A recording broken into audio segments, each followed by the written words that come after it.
Boa noite, pessoal. Tudo bem? Tudo bem com vocês que estão chegando aqui em mais um episódio do Mais que Autismo. Se você ainda não nos conhece, aproveita aí para dar o seu like nesse vídeo, se inscrever no canal e compartilhar ele com outras pessoas.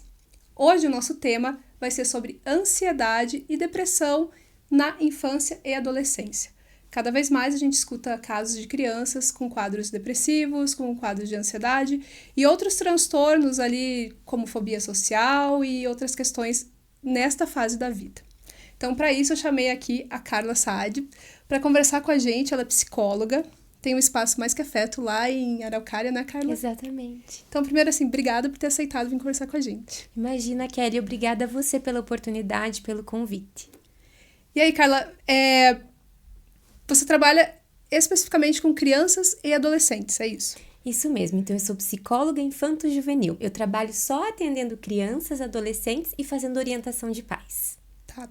E aí vamos começar, né, trabalhar assim, para as pessoas entenderem. Muita gente pensa assim, não, criança, tá tudo bem com ela não precisa, não tá sofrendo, não precisa que a gente fique olhando.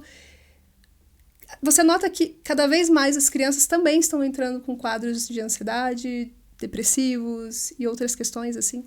Infelizmente, sim, a procura por psicoterapia infantil tem aumentado. E por um lado, também pela questão de prevenção, o que me deixa feliz, mas por outro, por uma questão de necessidade de intervenção mesmo, pelo diagnóstico de transtornos mentais, como ansiedade, depressão.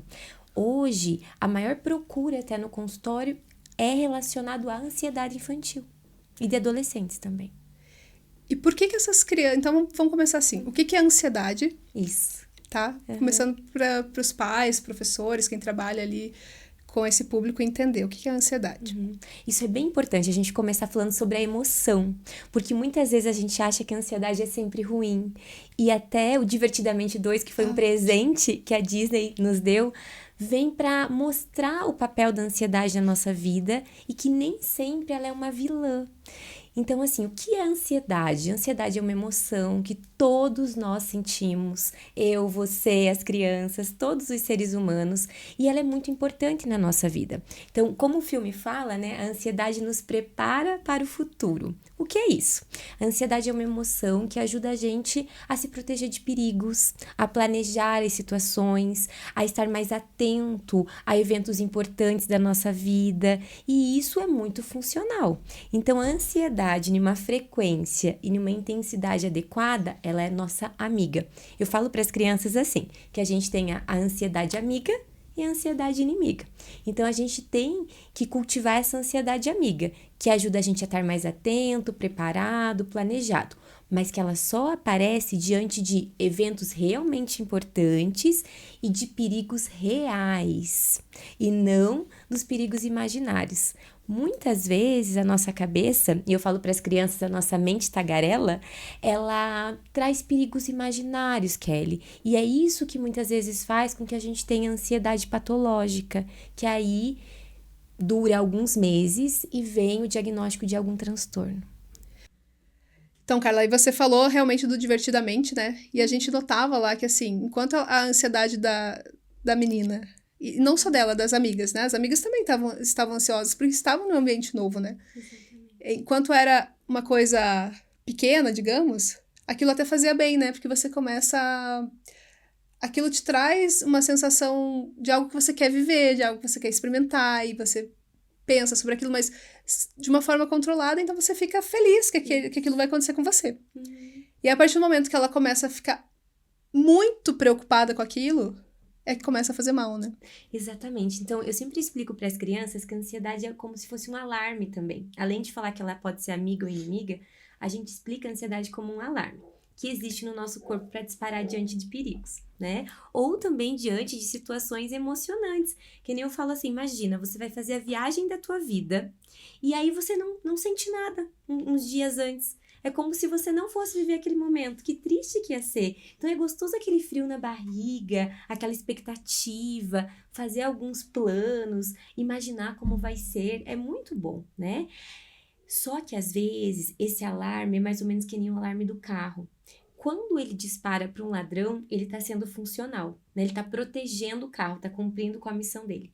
Quando ele dispara pro vento, para um passarinho, ou quando a gente esquece o vidro aberto, né? E ele acaba disparando, ele não tá sendo funcional, ele não tá cumprindo o papel dele.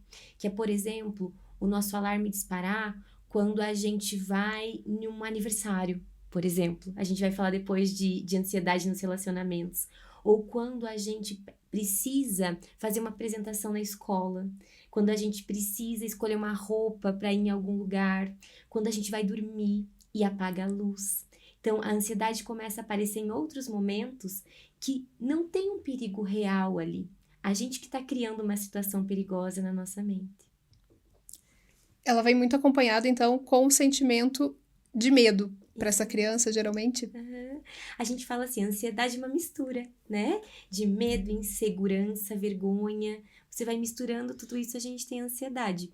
O medo mesmo, assim, na real explicação, é como se eu sinto quando eu tô diante do perigo. E a ansiedade é quando eu imagino o perigo. Mas Entendi. é mais ou menos isso, é uma misturinha de tudo.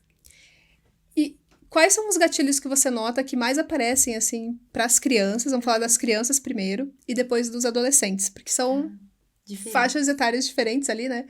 Então, assim, quais os principais gatilhos que levam à ansiedade em uma criança? E a gente pode dizer até 10, 11 anos? Claro. Não sei se a pré-adolescência ali nos 10 começa a mudar muito, né? O início da adolescência, né? Ele já tem outras preocupações, muito mais com as relações sociais, muito mais com o desempenho escolar também. Se bem que as crianças, a partir de 7 aninhos, 8, eu já vejo bastante preocupação com o desempenho escolar. Mas assim, o que eu vejo que é um fator de ansiedade muitas vezes? Vai variar de cada pessoa, de cada criança e das vivências que essa criança teve.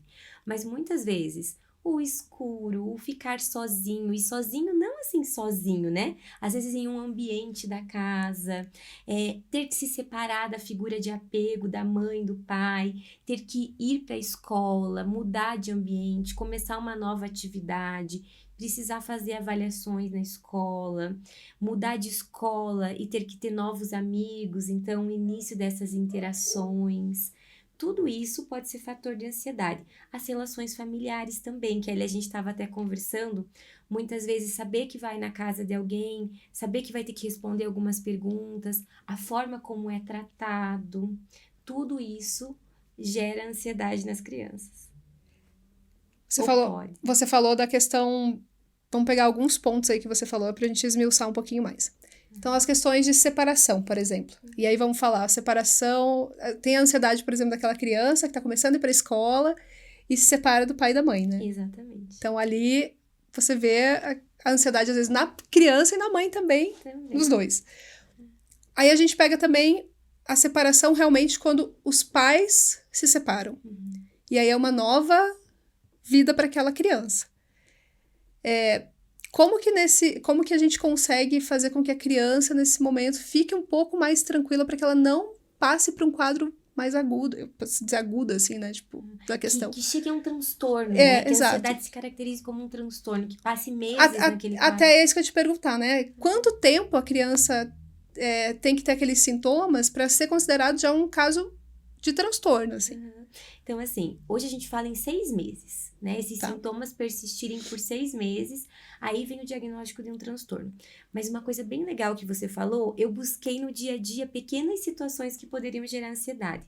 Mas existem grandes situações que podem gerar ansiedade, que são situações traumáticas, situações de violência, situações de grandes mudanças, que, por exemplo, é a separação de pais, né? Então, você vai ter a tua rotina impactada pelaquela separação e isso pode gerar muita ansiedade. Pode não, vai gerar, porque essa criança vai ter que descobrir um universo novo, conviver provavelmente com novas pessoas, ter 2 casas, uma nova rotina, às vezes até mudar de escola. Então, como que a gente pode atenuar isso? Uma coisa que eu gosto de falar é que muitas pessoas pensam que a separação por si só é um evento traumático, e não é. Tá? O evento traumático pode vir a partir da forma como essa separação acontece. Então, se for uma separação pacífica, respeitosa, em que os pais conseguem privar a criança de ver brigas, agressões, até de entender o verdadeiro motivo da separação, se os pais são mais sucintos, não vai ser um trauma na vida dessa criança. E se ela vai conseguir manter uma rotina saudável, ter seus direitos respeitados, conviver com ambos os pais, poder amar os dois pais, ter esse direito, tanto na casa da mãe de amar o pai, quanto na casa do pai de amar a mãe. Tentar não mudar tanto a rotina, então manter na mesma escola, convidar os amiguinhos para continuarem indo em ambas as casas, tentar seguir regras semelhantes.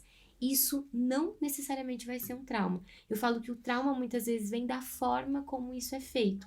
Então, eu acho que o grande segredo para uma separação bem-sucedida, para que esse processo, que vai ser doloroso, vai gerar tristeza, vai gerar um pouco de ansiedade, porque nenhuma criança, né, Kelly, nenhuma família vai ter prazer em passar por isso. É um momento de dor, é um momento de sofrimento, mas se os dois adultos, o pai e a mãe, conversarem, dialogarem, chamarem essa criança, explicarem o que está acontecendo de uma maneira que ela consiga entender, sem falar mal um do outro, sem culpar um ao outro, né? Apenas dizer que não dá mais certo, que não estão se entendendo, que tem muitos conflitos, que a partir de agora é melhor que cada um siga o seu caminho. Contar como vai ser. Eu falo para os pais assim, conte tudo. Aonde vai morar, como que vai ver, como não vai, como vai ser o quarto, como vai funcionar a escola. Porque em um momento de separação, o medo da criança é isso, é o medo do desconhecido. E agora? Como vai acontecer? Outra coisa é deixar bem claro que eles continuam sendo uma família. Aquela criança continua tendo o pai e a mãe como uma família. Eles não são mais marido e mulher, mas não existe ex-pai e ex-mãe. Isso nunca vai existir. E para aquela criança, eles continuam sendo uma família, né? Uma nova configuração em novos locais, mas para ela, o pai e a mãe sempre vão ser a família.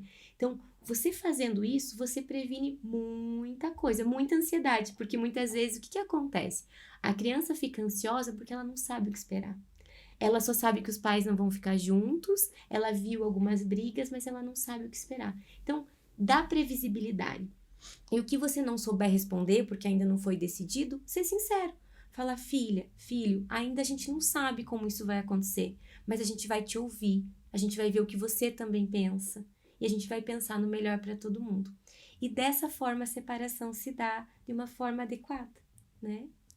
Tipo, a criança, na verdade, muitas vezes, ela vai, depois desse susto que é, né, ali ver os pais se separando, provavelmente ela vai se sentir mais tranquila até, se ela vive em um ambiente em que é realmente aquilo que você falou, de brigas, de sofrimento, porque muitos casais já estão ali vivendo juntos, mas já estão sofrendo, já não querem mais estar juntos. E a criança acaba pegando tudo aquilo, na maioria das vezes, né, cara? Exatamente. Eu sempre falo para os pais assim, é muito mais traumático um lar de conflito, falta de respeito, agressão física, verbal, questões agressão psicológica também, do que esses pais se separarem de uma forma respeitosa e essa criança viver em dois lares, mas dois lares harmônicos, com felicidade, com respeito.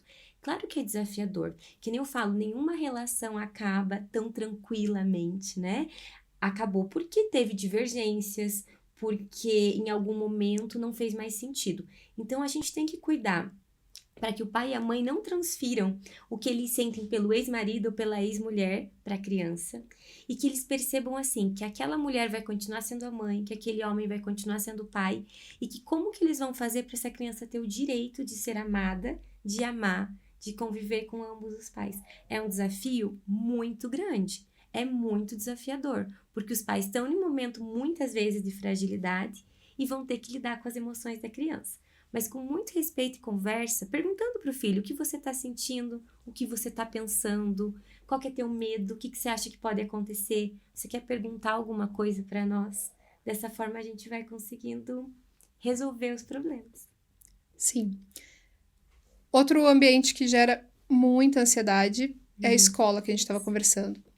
E a escola, por N fatores, muitas vezes é aversiva para as crianças.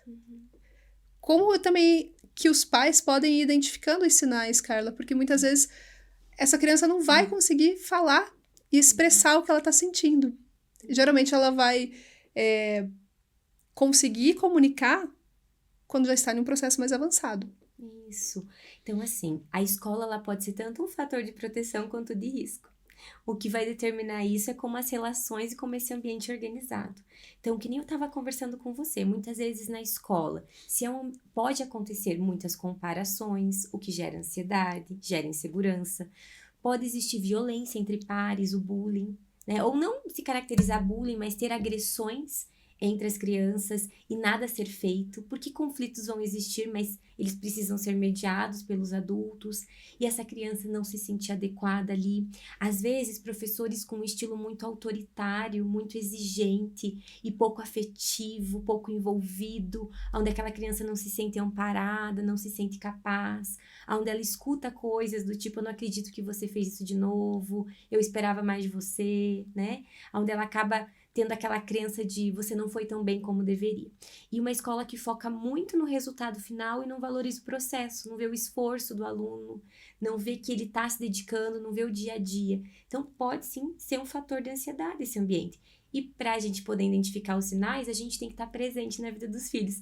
Eu estava pensando muito nisso quando você me convidou para falar de saúde mental. Então, assim, os sinais da saúde mental, elas se dão nas nossas relações. Então, você percebeu a criança mais quieta, às vezes ela não quer contar nada do que acontece lá, ela não vai empolgada para a escola, você começa a ver que ela ia bem e as notas começaram a cair, você começa a estudar com ela e vê que ela não está aprendendo como ela aprendia antes, ela não conta dos colegas, você vai fazer um aniversário e pergunta quem ela quer chamar, e ela diz que ninguém, ou ela não tem, ela fala que não tem amigos.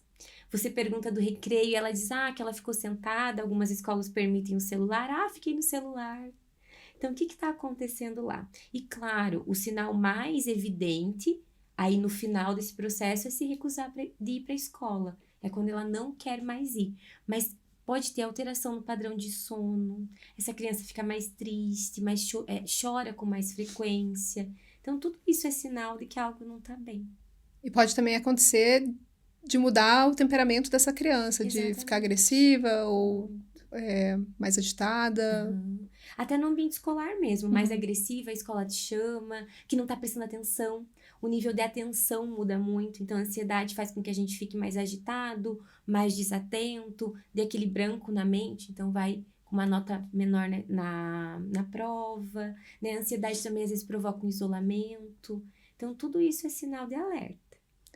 A gente percebe que para as crianças, acho que quando elas estão ainda ali no ensino fundamental, é um pouco mais fácil até de se relacionar e fazer amigos, né? E quando passa para essa fase de pré-adolescência e adolescência,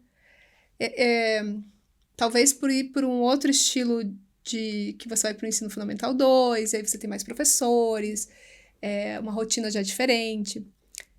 Elas também ficam muito ansiosas nessa questão de fazer amizades ou pertencer a um grupo. E aí parece que a escola também não é mais só o professor. Então a escola é esse ambiente que ela tem que se sentir pertencente a um grupo. Exatamente. Então, acho que a adolescência tem várias características, mas uma das principais características é a importância das amizades. Então, é aquele afastamento dos pais e você se aproxima muito dos amigos. Então, na adolescência, a relação com os amigos é algo muito determinante para descobrir quem eu sou, o que eu quero, do que eu gosto. E esses amigos, ao gostarem de mim, estão me validando. Você é importante, você é especial. Então, você não conseguir ter uma boa relação de amizade e um bom desenvolvimento social na escola é muito doloroso. E aí a gente entra no fator de risco para depressão, para ansiedade. Porque aí eu lembrei do Divertidamente de novo. Que ela quer pertencer ao grupo, ela quer agradar a menina. Então ela começa a fazer tudo para estar perto da menina. E é justamente nessa fase que ela tá entrando ali na pré-adolescência, né? Isso. E aquela coisa, eu não sou bom o suficiente, eu tenho que ser bom, né? A frase do adolescente é, quem eu sou? E eu quero ser uma pessoa legal, eu quero ser bom, eu quero que os meus amigos gostem de mim, não importa o que eu tenha que fazer. E aí é o perigo, muitas vezes, né? Que vem as más influências, que vem o mundo das drogas, que vem o mundo onde eles acabam entrando em situações perigosas, muitas vezes, para pertencer a um grupo. E que a autoestima deles fica muito abalada, porque tem muita comparação. E sabe o que eu falo, Kelly? Assim, na nossa época, quando a gente era adolescente, a comparação ainda era só com a nossa sala, com a nossa escola. O mundo virtual era extremamente limitado, né? Eu lembro das redes sociais mais perto da fase já da faculdade. Hoje, não. Hoje, esse adolescente, além de ter relações sociais no ambiente da escola, tem relações sociais na internet. E o mundo das comparações se ampliou com o universo, né? Porque a gente pode se comparar com quem tá lá do outro lado do planeta. Então, essas relações interpessoais estão ganhando uma dimensão maior, não só presenciais, mas virtuais. E muitas delas podem trazer, né, um sofrimento para esse jovem quando ele não encontra seus pares, quando ele não é aceito, quando ele não é pertencente a um grupo. Sim. E aí na adolescência também, eu lembro que pra mim a adolescência foi bem difícil no sentido de eu não gostava de nada em mim, assim. Então, acho que o adolescente também tá, o corpo tá se transformando, tem um monte de questões hormonais e aí vou me comparar com o outro, tem a questão de é onde começam a aparecer, né, os primeiros sentimentos, tipo, de relações, assim, com outras pessoas. Então, é muita coisa. Uhum. É bem isso, a puberdade de repente chega, e aí o que a gente faz com ela? No consultório eu vejo muito essa angústia, eu tô mudando, eu tô crescendo, o meu corpo tá diferente, eu não quero esse corpo. E os padrões de beleza socialmente impostos são muito cruéis. São. E eles pegam muitos adolescentes. Então, assim, porque eu sou baixa demais, eu sou alta demais, eu sou magra demais, ou eu tô acima do meu peso, eu não tenho olho azul, ou eu tenho cabelo liso e eu queria ter cabelo enrolado. E isso faz a autoestima deles, né, desaparecer muitas vezes. E é um gatilho pra gente pensar, às vezes, em até quadros depressivos mais pra frente. Onde eles vão se fechando, eles vão desenvolvendo uma crença muito negativa de si, muito negativa, e eles não olham para suas potencialidades. E aí vem os adultos. Você estava me perguntando também sobre o papel da família, né? Qual o papel da família em tudo isso? Os adultos de referência, seja o pai, a mãe, os tios, os avós, é olharem para esse processo, identificarem e pensarem: a gente precisa conversar. A gente precisa entender o que está acontecendo com esse jovem. E aí entra num outro que você falou ali e que acontece, que é a fase da adolescência, também a fase da porta trancada do quarto. Isso. E aí é o momento também que eles querem mais ficar com os amigos e menos com você. Isso. Então, como que esse pai também não pode simplesmente dizer, ok, ele tá ficando sozinho, e esquecer que esse filho precisa dele ainda, talvez não na mesma quantidade de tempo, mas o pai tem que estar conectado, né? Eu falo assim para os pais: durante a infância, a gente está pilotando o avião, tá? As crianças precisam muito da gente, quase que o tempo todo, porque o nível de autonomia é menor e a gente tem que ir guiando. Quando a gente entra na adolescência, a gente não pode mais querer ser o piloto. Agora a gente é o copiloto. A gente ajuda, mas a gente não pode sair da cabine. Porque se a gente sair totalmente da cabine, o avião pode cair. E esse é o desafio dos pais. Primeiro, não, pais, não é porque eles se aproximam dos amigos que você não é importante na adolescência. Você é essencial.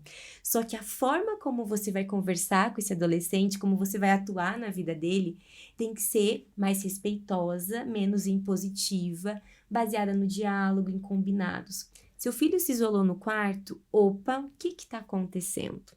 Mas eu acho assim, que nem eu falo para os pais. Se ele está se isolando, eu sempre pergunto o seguinte: tem motivo para ele sair do quarto? O que está acontecendo fora desse quarto que está fazendo com que essa porta nunca se abra? Porque em alguns momentos, fechar a porta, querer conversar com um amigo e ter uma privacidade não tem problema nenhum. Mas se isso é o tempo todo, a minha pergunta não é nem só o que está acontecendo dentro do quarto, mas é o que está acontecendo fora. Como está esse ambiente dessa casa? Tem motivos para ele sair do quarto? Outra pergunta é: durante a infância, o piloto desse avião, como que ele se relacionou com o passageiro? Como que ele cuidou, né, dessa tripulação, desse voo? Porque eu sempre falo assim, às vezes a gente quer chegar na adolescência e quer criar uma relação com os nossos filhos. Isso não é mágica. É uma construção. Então, essa relação tem que vir desde a infância. E na adolescência vai ficar o que é mais essencial. Eu sempre falo com meu esposo tem um adolescente, tem um filho de 13 anos. Então, eu sempre falo assim para ele, e falava: cultive algo que vocês façam só vocês dois. Porque na adolescência, para muitas coisas ele não vai te procurar. Mas talvez na hora do jogo de futebol é a tua hora com ele. E nesse momento vocês vão estar juntos e vai ser significativo, vocês vão conseguir conversar. Então é isso. durante essa construção, alguma coisa tem que ter sido muito bem feita para ser a tua hora. Às vezes a tua hora é na hora de pintar, de desenhar, a tua hora é na hora de cozinhar, a tua hora é na hora de ir em algum lugar, ir no salão, ir no estádio e pescar, mas algo tem que ficar que vai conectar vocês e aí sim você vai conseguir tirar do quarto. E até você falou que tem uma outra questão também, que parece que chega na adolescência e os pais, tudo que o adolescente fala não é validado. Ah, porque você tá errado, porque... Claro, eles estão numa fase que eles vão... Eu sempre falo, né? Se você for... A pior fase, acho que pra diagnosticar uma criança com TOD seria na adolescência, porque é normal na adolescência você sempre tá Mas opositor, né? Não que não vai diagnosticar, tá, gente? Mas só... Mas assim, nessa fase é normal porque você está tendo a sua visão de mundo está aparecendo. Não é mais só o pensamento do meu pai e da minha mãe que conta. Mas muitas famílias não conseguem entender esse processo pelo qual a criança, que era uma criança, agora está virando um adolescente, que vai se formar, né, um adulto. E aí vem muita crítica, vem muito julgamento. E também gera muita ansiedade por conta disso. Poxa, nada do que eu faço é bom, nada do que eu falo é aceito. Então, os gostos, só fica jogando videogame. Se interessa pelo jogo, vai lá e tenta aprender. A gente tem muito uma mania de que nós sabemos tudo e as crianças e os adolescentes estão aprendendo, né? E não é assim. Eles têm muito para nos ensinar, é bem o que você falou. E muitas vezes o excesso de crítica vem por um choque de gerações. A nossa geração era uma, deles é outra, né? Aquela famosa frase, na minha época eu falo para os pais, não fala isso. Você começou com na minha época, você desconectou, você afastou, né? Ele não vai se aproximar, porque a gente está em outra época. Então, eu acho que ouvir esse adolescente tentar entender, no consultório eu também não sei tudo. Eu atendo adolescentes, mas sempre tem uma série nova, uma moda nova, algo que já não é mais legal de fazer. E eu pergunto, me explica sobre isso, quero entender, por que vocês estão escrevendo assim? O que significa essa palavra? O que é essa moda agora? Me conta um pouquinho. E eles gostam tanto de ensinar, de contar, de falar. E aí, a gente tem que ver o seguinte, o que é perigoso. E aí, sim, a gente vai ter que ter uma postura um pouco mais racional e de adulto. E o que só é um gosto, é uma tendência que ele tá tendo a gostar e a gente saber respeitar isso. Hoje mesmo eu estava conversando sobre as decepções que eu causei nos meus pais. Todos nós vamos decepcionar os nossos pais na vida, ainda bem, porque tem decepções tão saudáveis que a gente escolher uma profissão que faz sentido, a gente tem o nosso estilo muitas vezes de se vestir, de viver, os nossos hobbies, o nosso esporte preferido e que não tem nada de errado nisso. Eu acho que isso de você saber se colocar, saber escolher quem você está virando, se tornando, eu acho que é muito válido, porque aí você não vai ser aquela pessoa que vai ser manipulada facilmente, que não vai saber se defender quando uma coisa diferente tá ali sendo abusiva para ela. Então, acho que por esse lado os pais têm que ter a medida, é bem isso que você falou. Tá trancado no quarto, mas o que tá vendo? Eu tenho que ter acesso a esse celular, eu tenho que saber se... Não vou ler as mensagens de uma forma, né, tipo, invasiva, mas... Eu tenho que saber se não está acessando um site perigoso, se eu não estou conversando... Com quem que está conversando do outro lado, que você não conhece? Eu não sei quem está do outro lado do computador. Então, esse cuidado a gente não pode deixar de ter. Isso, você falou do celular, né, da internet, do mundo, do universo virtual. É um mundo muito perigoso. Sim. Traz riscos para a saúde, né? O risco não está só no excesso de tela, que daí é o risco para o desenvolvimento. Mas o risco tá num universo desconhecido e que a gente perde. Por exemplo, agora a gente está gravando um vídeo, a gente perde a noção de quem vai ver. Então, esse conteúdo vai para o virtual e essa criança, esse adolescente, muitas vezes, ele vai ver só o aqui e o agora. Ele não consegue ter esse planejamento que a gente tem de saber as consequências, de entender o que vem depois. Eu falo assim, o adolescente é uma Ferrari sem freio. O que é isso? Ele já tem independência para andar, pesquisar, inteligência para fazer tantas coisas, mas ele ainda não tem uma parte do cérebro responsável pelo planejamento, muitas vezes pelo controle dos impulsos, por conseguir ver lá na frente o que vai acontecer. Então, nós adultos temos sim que ter essa visão e ter um mínimo de controle para garantir a segurança. Mas como é que eu faço isso, né? Muitos pais vão pensar nisso quando os adolescentes já estão nessas redes novas que está surgindo de jogos, ou quando realmente acontece uma situação que a escola chama e aconteceu alguma coisa inadequada num grupo, ou aconteceu de vazar alguma imagem que não deveria. E aí, muitas vezes, é tarde demais, né? Então, o que eu falo sempre para os pais? O combinado e as regras sobre o mundo virtual tem que vir conforme você vai dando os dispositivos. Então, eu vou dar primeiro um tablet, eu vou liberar primeiro um computador, eu vou dar um celular, tá? Isso vai acontecer muito antes da adolescência, hoje em dia, pelo movimento que a gente está tendo. E não existe uma idade certa para dar esses eletrônicos. Existe um momento que os pais estão preparados para cuidar da segurança dos filhos e que os pais vão saber colocar regra, limite, vão conseguir colocar aplicativos de controle nesse celular. Então, assim, nesse momento que você dá essa tecnologia, tem que vir essa conversa sobre consciência e os perigos, aos poucos, de acordo com a idade. Tem que vir o controle e tem que vir os combinados sobre o tempo de uso, os lugares de uso, aonde esse dispositivo vai ficar na casa. E aí, assim, a gente tá falando do meio virtual ainda, e vamos continuar ali mais um pouquinho, que é, eu falei, eu tenho que fiscalizar o celular do meu filho, mas conforme vai chegando a adolescência, até que ponto eu posso ir nessa fiscalização? Tem o lado que eu tenho que cuidar da segurança dele, mas ao mesmo tempo eu tenho a privacidade desse adolescente. Então, assim, o que a gente fala? Primeiro que não tem uma regra. Cada família vai estabelecer uma relação com seus filhos. Mas, no geral, a gente tem que pensar assim, e tem que falar para as crianças e para os adolescentes que a liberdade, ela tem que caminhar junto com a responsabilidade. Então, se já tem uma responsabilidade, vai poder ter mais liberdade. Se não mostra responsabilidade, vai ter menos liberdade. Eu acho que ao entregar o celular, os pais têm que ter acesso à senha, sim, tá? E isso não pode ser escondido. Então, quando a gente vai usar algum app que vai vigiar, as crianças e os adolescentes têm que saber que isso existe, tá? Isso sim é uma relação de transparência e de segurança.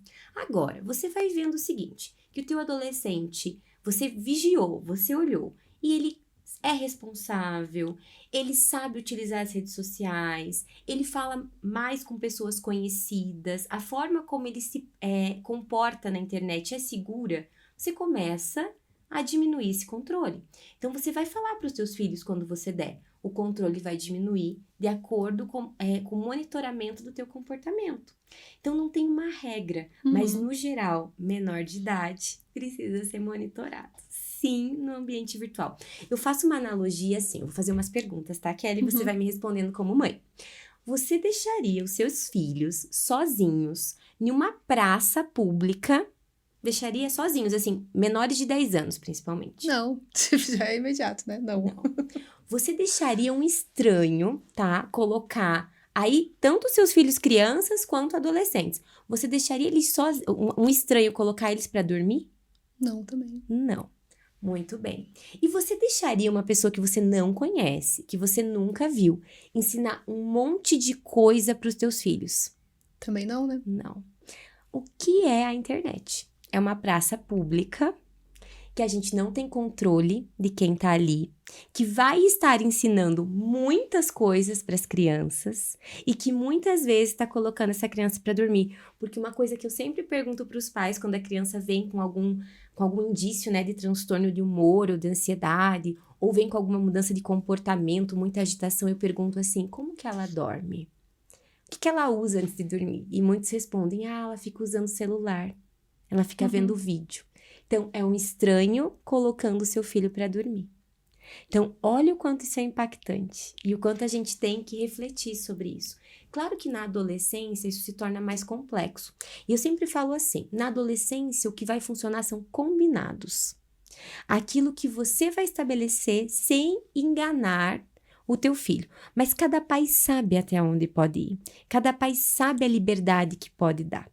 Então, eu acho que é isso, é um combinado. Eu vi que você se comportou nessa festa, na próxima você pode ir ficar até um pouco mais tarde. Entende? Você vai liberando conforme o comportamento vai sendo adequado. No meio virtual é a mesma coisa. Mas eu digo, menor de idade, a gente sempre tem que olhar.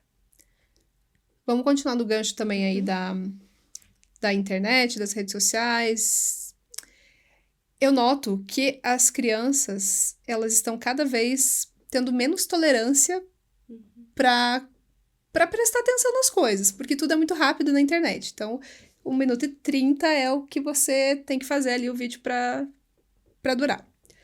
E aí, a gente nota isso de elas não conseguirem ficar mais num ambiente que elas tenham que ficar sem o celular. Então, é bem normal você ir numa festa, por exemplo, hoje é aniversário, e todas as crianças estão com celulares. E, às vezes, todas estão sentadas com o celular, uma do lado da outra, jogando uma com a outra. Só que não é mais aquela brincadeira de vamos todo mundo brincar e deixa o celular. Então, o celular também tem sido, eu falo celular, mas pode ser um computador, pode ser um meio eletrônico ali. Ele também tem sido um motivador, gerador de ansiedade dessas crianças quando ficam sem. Parece que elas estão tipo uma droga. Eu tô sem a droga, e aí eu sofro da abstinência ali e tenho um monte de sintoma. Exatamente. Hoje a gente já fala em dependência tecnológica, né? Que a gente precisa estar atento. Mas falando de um modo geral, sem falar de um transtorno, falamos de comportamentos que a gente encontra nas festas, nos restaurantes, nos lugares. Então, as pesquisas mostram hoje que o excesso de tela gera ansiedade, pode ser fator para transtorno de humor, gera dificuldades de habilidades sociais, porque eles não estão interagindo olho no olho, não estão brincando, como a gente brincava na nossa época, muitas vezes, gera atraso de linguagem, né, em crianças menores, diminui a capacidade de comunicação, prejudica o sono, enfim, excesso de tela traz vários prejuízos. Mas muitas vezes esse comportamento, ele não é inibido pelos adultos. Porque a tela traz conforto para você, pai e mãe, muitas vezes, que precisa estar naquele ambiente. Então, o eletrônico está cuidando do comportamento da criança. A gente tem que tomar muito cuidado. Claro que em algumas situações, em algumas ocasiões, o eletrônico vai nos ajudar, né? Então, um ambiente que só tem adulto, que aquela criança precisa ficar ali uma meia hora, 1 hora, sem poder se mexer porque o ambiente não permite. Fazer o uso do eletrônico não é um problema. Mas um ambiente em que tem outras crianças, que pode gerar interação, um ambiente de alimentação, onde a criança tem que ter consciência do que ela está ingerindo, vamos utilizar outros recursos para conseguir fazer com que aquela criança se acalme, não fique tão agitada, como um desenho, uma massinha, um livrinho de história que a gente pode levar e que vai fazer com que outra criança olhe e se aproxime. Então, eu vejo muito assim, a gente fala muito do celular. Então, os pais chegam no consultório com muita raiva do celular. Porque a culpa é do celular, porque a culpa é da internet. E aí a pergunta que vem muitas vezes é, mas quem dá o celular? Né? A outra pergunta é, quem deveria estipular onde esse celular é utilizado? Quem autoriza levar esse celular em todos os lugares? Nós adultos. Então, será que a culpa é do celular ou é dos adultos que estão com dificuldade de ensinar as crianças a lidarem com isso? E eu acho que uma outra coisa que é um pouquinho mais grave ainda, que é que as crianças aprendem por modelo. Né? Eu aprendo vendo você fazer, vendo o adulto fazer. Então, assim, a gente vai nos ambientes, não são só as crianças que estão no celular. Exato, eu ia também tocar. Como são os encontros entre amigos? Muitas vezes tem uma mesa, todo mundo tá no celular, não tem diálogo.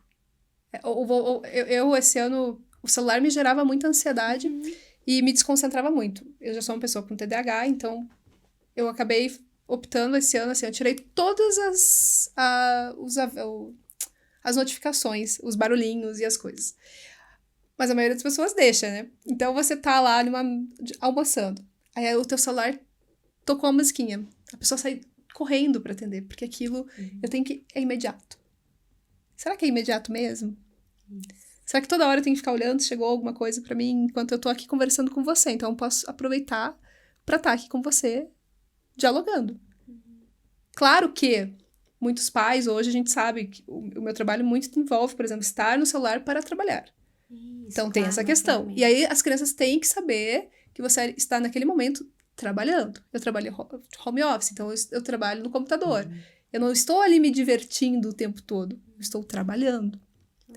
Então a gente também tem que realmente explicar as coisas para eles. Porque senão eles vão observar e fica lá um tempão no computador, eu também vou ficar.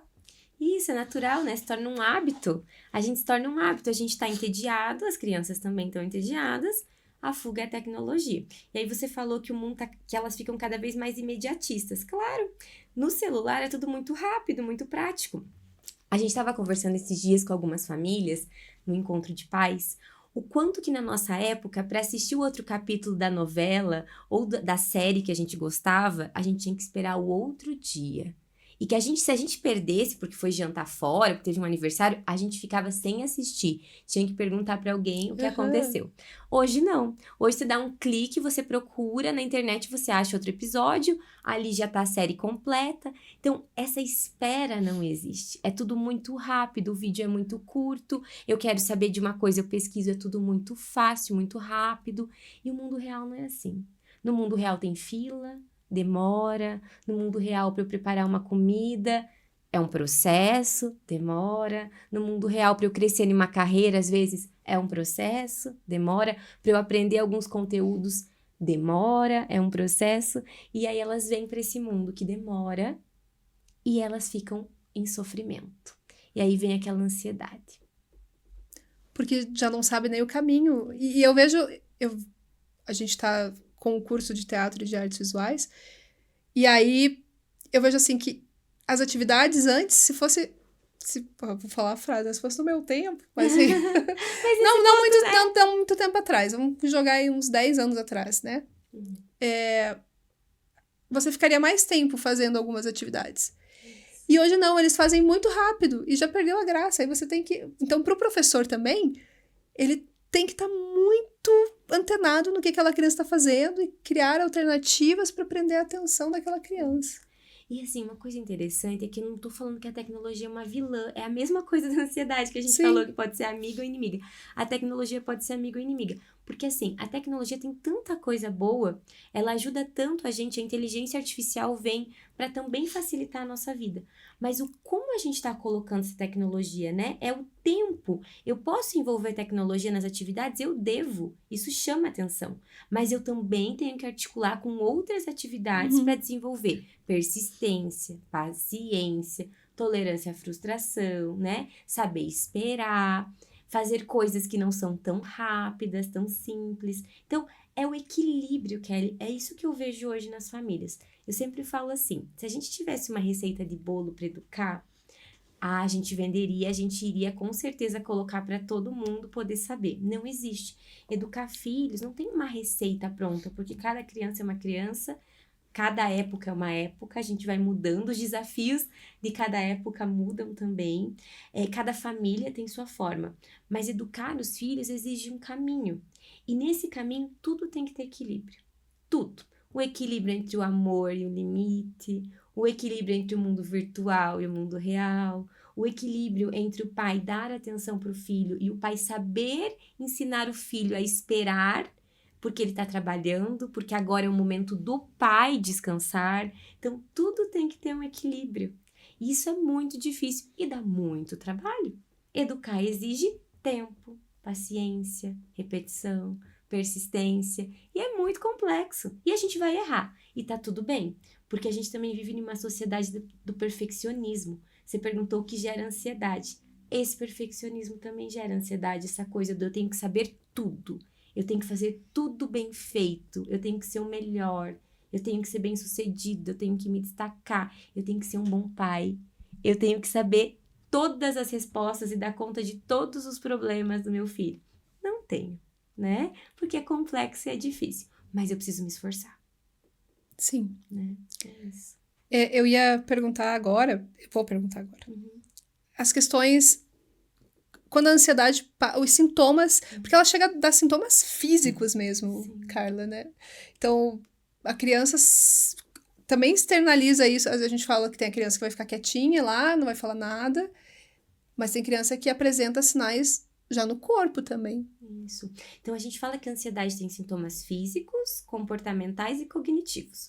Os físicos... Na infância, na adolescência, são os mesmos que a gente vai experimentar na vida adulta também. Que é o coração acelerar, que é a perna tremer, o braço tremer, que é a gente suar muitas vezes, que é ter uma sensação, né, quando é mais grave, de falta de ar, que tá trancado, que tem alguma coisa. É aquela sensação de que a gente tá tendo um treco, entre aspas, mas que a gente tem o medo de estar acontecendo algo que pode levar a gente à morte, né, nos casos mais graves, mas é aquela bochecha vermelha também, é quando a gente tem dor de cabeça, dor de barriga, que a gente fica tenso, assim, fica tudo durinho. E daí a gente, às vezes, quando relaxa, sente uma dor no corpo. Então, são vários sintomas físicos que a ansiedade dá quando ela já não é mais saudável, né? Então ele já é um sinal mais avançado. Mais avançado.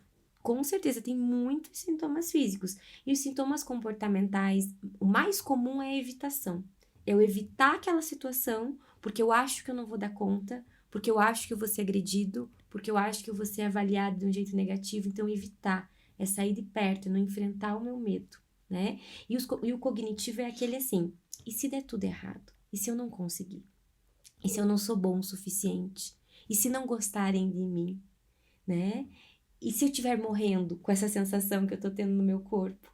Então, são vários sintomas que podem aparecer que vão dizer assim, a gente precisa de ajuda. As crianças precisam de ajuda.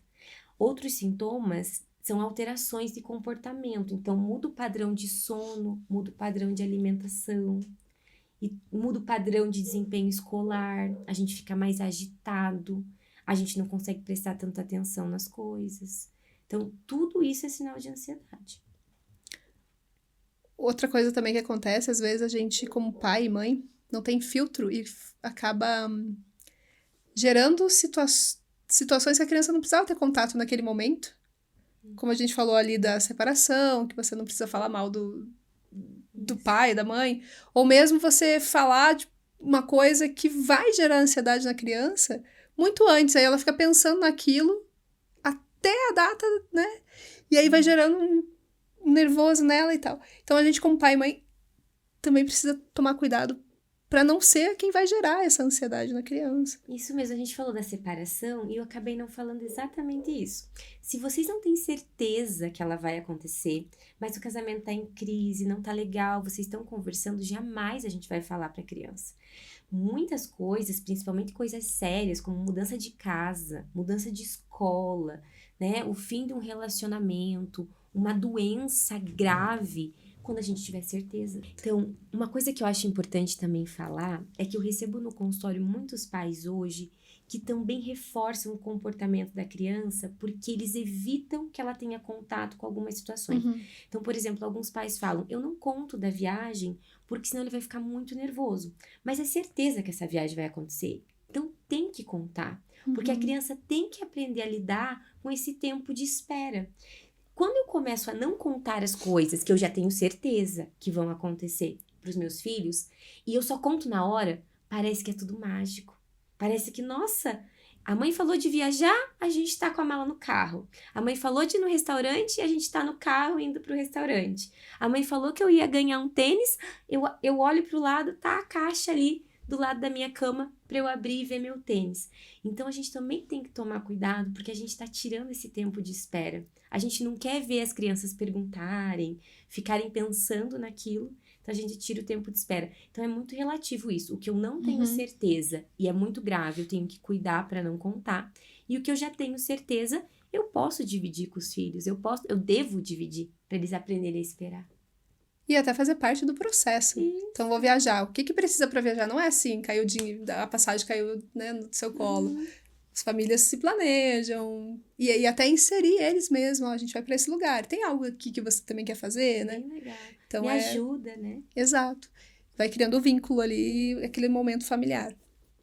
E aí, Carla, vamos tocar em um outro ponto, que é a depressão. A gente, muitas vezes, volta também a falar aquilo. Pensa que criança não tá sofrendo e que não passa por situações de depressão. Só que cada vez a gente escuta, infelizmente, mais notícias tristes de crianças muito novinhas, com ideação suicida. Infelizmente, suicídio na infância existe, né, na adolescência. Como que se manifesta a depressão numa criança? Isso é genético, hereditário? É o ambiente que vai trazer isso para ela também? Ou uma ansiedade que se torna tão grave que se torna uma depressão? Pode ter a comorbidade, sim. Então, assim, eu acho que uma coisa bem importante de falar é que foi mais ou menos na década de 70 que começaram a ver a depressão como um quadro clínico da infância. E aí que começou a ter estudos mais aprofundados e perceber que sim, crianças e adolescentes também podem ter depressão. Os critérios diagnósticos são muito semelhantes aos de adulto. O que muda um pouquinho é que na infância um sinal é mais a irritabilidade do que a tristeza, mas também tem tristeza, tá? Mas os comportamentos agressivos, muitas vezes, é aquele nosso sinal de alerta. Agora, o que causa a depressão na infância? São vários fatores. Tem fator genético, sim, que podem influenciar, mas principalmente eu diria que é o fator genético, é alguém da família já ter o transtorno, tá? E o ambiente não ser adequado. Então, tem os fatores do ambiente. Essa criança passar por algum trauma, uma violência sexual, violência física, violência psicológica, privação das necessidades básicas como alimentação, higiene, sono, condições ali de moradia, né, de acesso à educação, um ambiente escolar às vezes com violência, então sofre bullying, sofre agressão no ambiente da escola, uma família com muitos conflitos, com o uso às vezes de droga também, a criança vê essas situações, crianças que passam por tragédias, né, acidentes, perder um ente querido quando é muito novinha, ou de uma forma muito trágica. Então, essas questões e essas situações também podem gerar a depressão.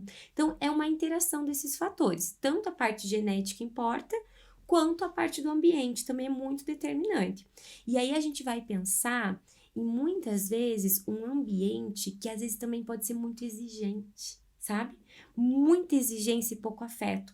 Exigência e limite é muito importante. Só que a gente tem que ter o equilíbrio com o afeto, com a validação. E aquele ambiente que a criança, nada que ela faz tá bom, tudo tá errado, nunca é suficiente, nunca recebe um elogio, não tem demonstração de afeto. Tudo é uma crítica. Destrói a autoconfiança, a autoestima, essa criança desenvolve um senso de baixa eficácia, ou seja, ela acha que ela não dá conta das coisas, pode vir um quadro depressivo, né? Ou também a gente cuidar com um ambiente de superproteção, aonde eu não deixo o meu filho viver as situações do mundo, aonde eu faço tudo por ele, dou tudo pronto, e aí quando vem as adversidades, que vai chegar uma hora na vida que a gente não consegue proteger de tudo, ele não desenvolveu as habilidades para lidar com resolver problemas, em lidar com a tristeza, porque assim como a gente falou da ansiedade, é importante falar da tristeza também, Kelly, né? A tristeza é uma emoção normal, ela é importante, ela é uma emoção básica. A gente nasce com a capacidade de sentir tristeza. A gente aprende a nomear, a gente aprende a identificar e a gente aprende a lidar com ela. Mas a gente já nasce com essa capacidade de sentir. E ela é muito importante. Às vezes a gente fala assim, não quero sentir tristeza, né? No consultório as crianças falam, não gosto de tristeza, não quero sentir tristeza. Muitas têm dificuldade de dizer, eu estou triste. Porque a nossa sociedade também impõe que sentir tristeza é sinal de fraqueza, né? E parece que todo mundo tá feliz no Instagram, né? Isso. Outra coisa, o mundo virtual é só felicidade. Como que eu vou estar triste se todo mundo que eu conheço só tem alegria, só tem felicidade? Mas qual que é a função da tristeza? Ela ajuda a gente a refletir sobre a vida. Sentir tristeza faz com que a gente veja o que tá bom, o que tá ruim, que a gente busque mudar. E a tristeza também é uma emoção que vai nos possibilitar pedir ajuda. A gente vai precisar de ajuda na nossa vida, nós somos seres sociais, né? Nós nos relacionamos e precisamos das relações, então pedir ajuda é importante. A tristeza vem para sinalizar tudo isso. Só que, claro, é a mesma coisa da ansiedade. Tristeza com muita frequência, muita intensidade, por mais de 2 semanas, aonde vem, junto com a tristeza, né? Crises de choro, isolamento, cansaço, dificuldade para dormir ou excesso de sono, onde vem uma sensação de culpa, de desesperança, aonde eu acho que eu não vou ter um bom futuro. Opa, acende a luzinha, que aí não é normal, né? A gente pode estar falando de um quadro depressivo. E qual que é a conduta daí quando uma criança é diagnosticada com depressão? Ou mesmo antes de ser diagnosticada, de novo, né? O pai anotou todos esses sinais, o que ele vai fazer a partir dali? A principal coisa é procurar um especialista. Essa criança precisa passar por uma avaliação médica e psicológica. A terapia hoje para crianças pré-escolares menores de 6 anos é o melhor tratamento. E em alguns casos, apesar da idade, né, é necessário o uso de medicação também. Só que quem vai fazer essa avaliação é o médico.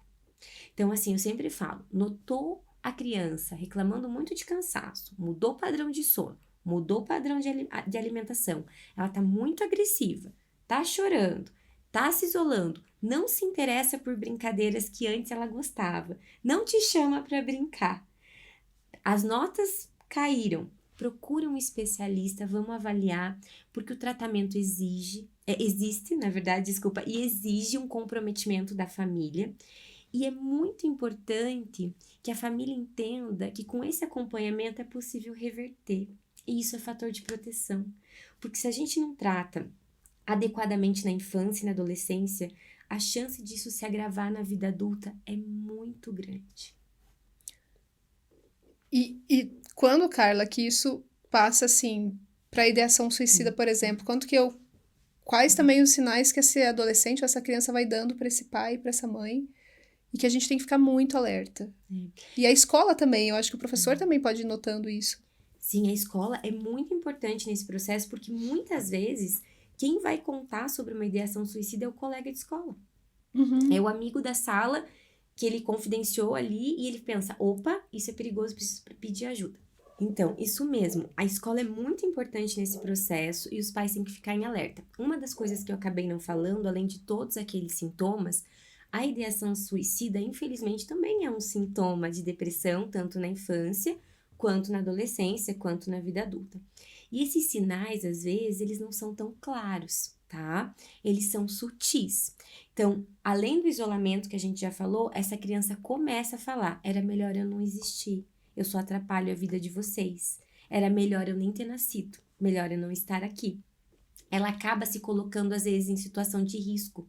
Então, você vê ela mexendo em coisas que podem machucar, você vê ela manipulando coisas que podem machucar, e ela intensifica essas falas. Então, tudo isso é sinal de alerta. Eu acho que só mais um ponto aí também que a gente pode só falar um pouquinho mais é a questão do bullying. Porque muitas vezes a criança, ela não percebe que ela está sofrendo, que ela é o alvo do bullying também. E o bullying é uma das principais causas que leva a um sofrimento muito grande da criança. De ela não querer ir pra escola, de ela ter crise de ansiedade, ter depressão. Como que também, assim, e aí vai pra como que a escola tem que se portar, e os pais, e o pai também daquela criança que é o gerador do bullying, porque a gente fala muitas vezes só da criança que sofre, mas tem a outra criança ali que também tem que ter um acompanhamento. Exatamente. Então, assim, o bullying é um tipo de violência, né? É uma agressão que acontece entre pares de forma sistemática, ou seja, repetitiva ali naquele ambiente escolar, que tem um agressor, tem uma vítima e que não tem um motivo necessariamente aparente para acontecer. Aquele agressor começa a perseguir ou de forma verbal, de forma física, às vezes pegando algo daquela criança, isso é o bullying. Qual que é o papel da escola? Então, a escola precisa estar atenta, os professores têm que conhecer esses alunos, têm que monitorar, tem que ter monitoramento no pátio, tem que ter projetos de conscientização na escola, tem que ter um canal que as crianças possam pedir ajuda, que os adolescentes possam pedir ajuda. E eu sempre falo assim, muitas vezes a vítima não pede ajuda porque ela tem medo que as coisas piorem.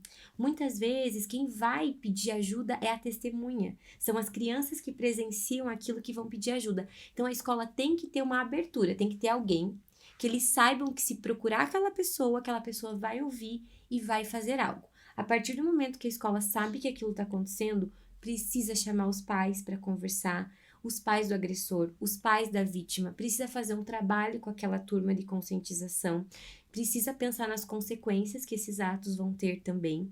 Que nem eu falo assim, nesse processo de bullying, não é só a vítima que está em sofrimento.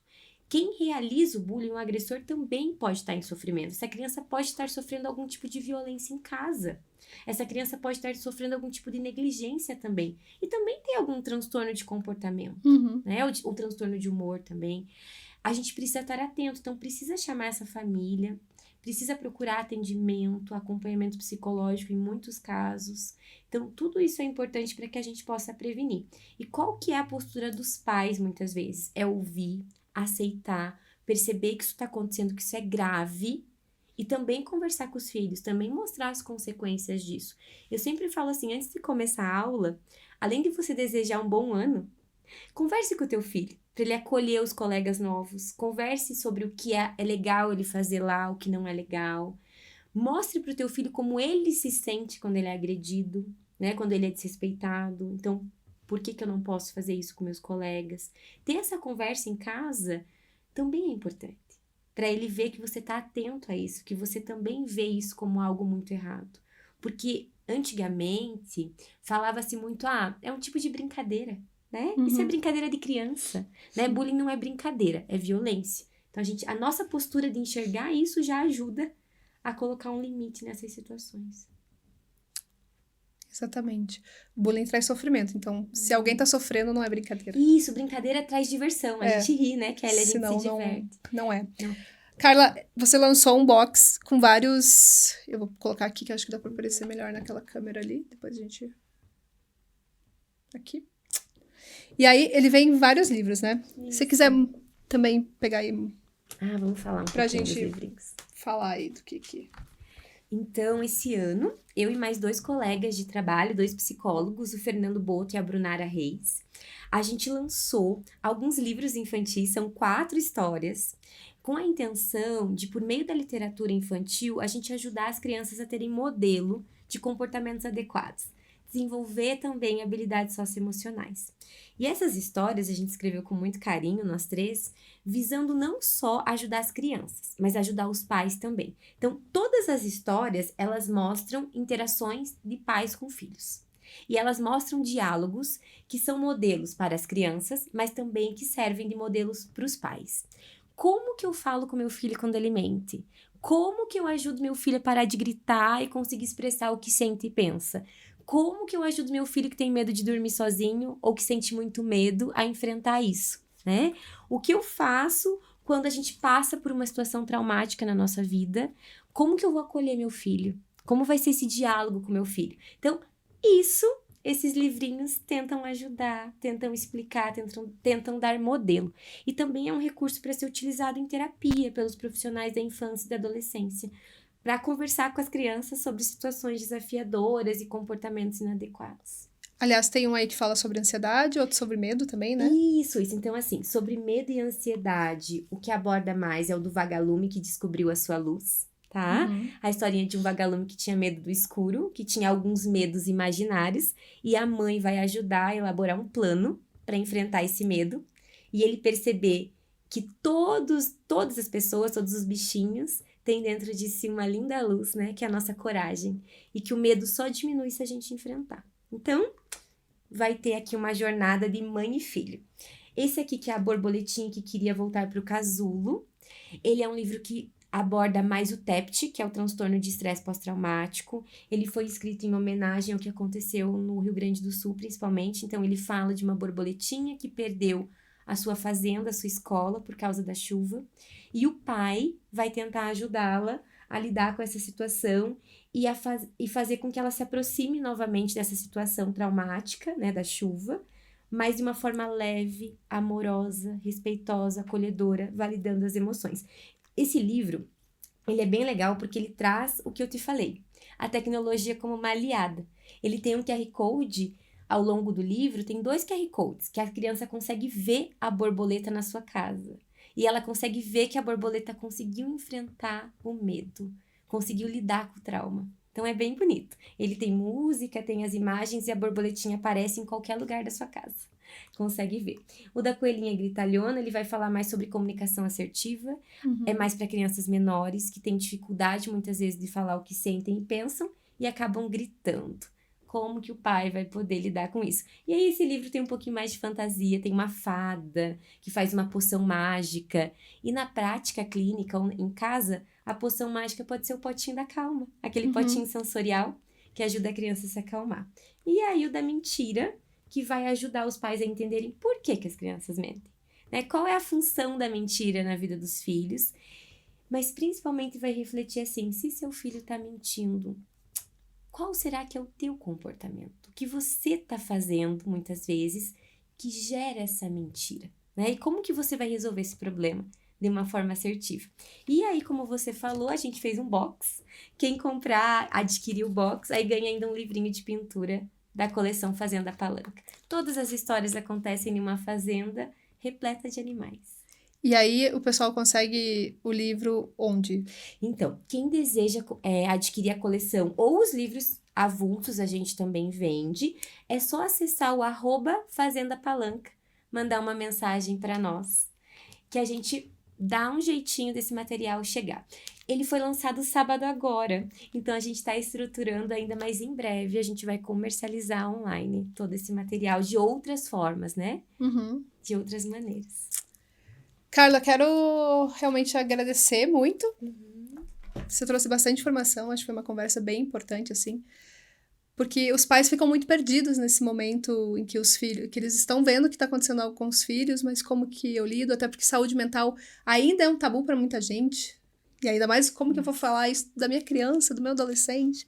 Então, a gente levar essas informações é fundamental, assim, para cuidar bem dessas crianças. Isso mesmo, saúde mental é importante. A gente está em setembro, né? Setembro é o mês da conscientização em relação ao suicídio. A gente precisa tirar aquele tabu de que falar em suicídio faz com que aumente os casos. Falar com responsabilidade, levando informação e acolhimento da forma adequada, é preventivo, né? Traz prevenção. E as crianças e os adolescentes também precisam do nosso acolhimento, da nossa escuta e também muitas vezes estão em sofrimento e precisam ser acolhidas. Obrigada, Kelly, por esse papo gostoso, pelo Obrigada convite. Espero colaborar de alguma forma com as famílias que estão nos assistindo. Obrigada pela atenção, pelo interesse que essas pessoas que nos assistiram tiveram num tema tão importante que é saúde mental e transtornos de ansiedade e de humor, que são, infelizmente, mais frequentes do que muitas pessoas imaginam. Exatamente. Então, você que ficou aqui com a gente até agora, aproveita, dá o seu like no vídeo, compartilha ele com outra pessoa, porque vocês viram que é um assunto extremamente importante. E não se esquece de se inscrever aqui no canal. Até semana que vem e um beijo grande.